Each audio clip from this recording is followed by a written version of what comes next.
Meron po kaming naging 42 exhibitors at nagkaroon din po kami ng B2B, business-to-business matching with different companies po. Nagkaroon din po tayo ng mga she-trades, conference. Meron din po tayong mga naging iba't ibang conferences.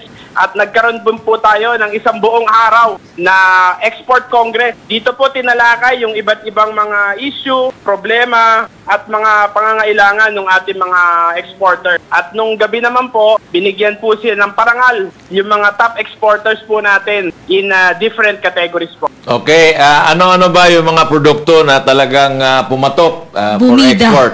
Marami po kasi mga produkto, so bumida po yung ating mga food products, yung ating mga plant-based products po, mga naging mabenta po talaga sila, yung ating pong coffee product, yung mga non-food, yung mga pwede pong pang-massage oil, meron din po tayong mga VCO, meron din po tayong organic cooking oil, and syempre po hindi mawawala yung mga design ornament para po sa darating na Kapaskuhan po. So, yun yung mga nangunguna sa mga produkto na i-export natin. Like sinasabi mo, coffee.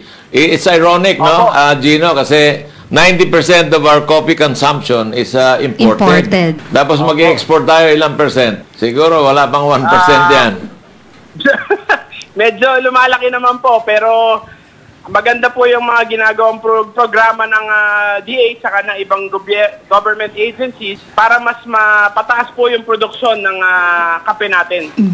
Okay, nandito ngayon sa ating sa Zoom si Mr. Jose Lapides Jr. Mr. Jose, ano ba yung produkto na talagang nagustuhan ng ating mga buyers, customers?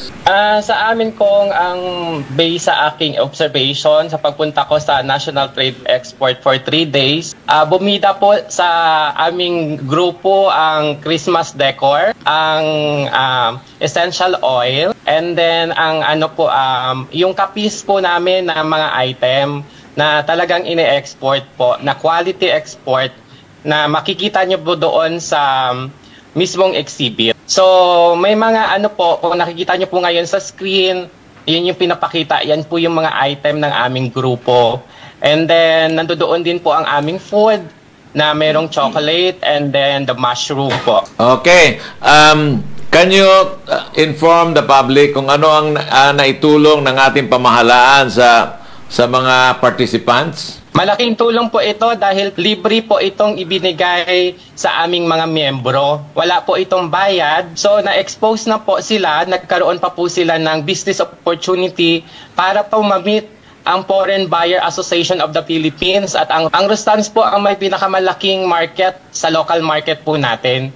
Sila po yung nagbibigay ng opportunity sa ating mga exporter at nagkakaroon po ng pagkakataon na ma-expand po ang ating export. Kasi po sa ngayon, ang Christmas decor po natin is medyo nawawala na po sa export. So parang kami po, gusto po naming mabigyan sila ulit ng opportunity na makita na yung mga holiday decor po natin na products ay nandito pa po. So sir, meron pa po bang mga event this Christmas season na attendan ng ating... Ini-invite po namin kayo na umattend sa mga event na ng mga nasa malls na ating mga exporter. And kung nagpapasalamat kami sa laging suportan ninyo para sa amin. We have to support, it's a must. We have to support so that talagang malaki ang maitutulong ng MSME sa ating ekonomiya. Eka nga, alam mo, yung mga MSMEs, these are the backbone of every economy. Pero dito sa ating bansa, hindi tayo umabot ng mga 60% or 50%. Nasa 35% lang yung composition ng MSMEs. Dapat daw mga 80 to 90% MSMEs.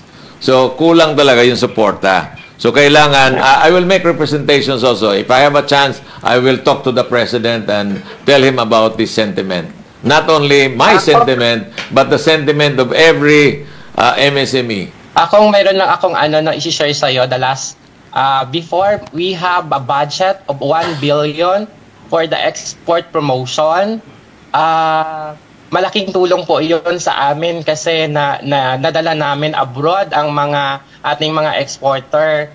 Kaso po ngayon, from the term of Pinoy until now, wala na po kaming nakuhang budget for the government.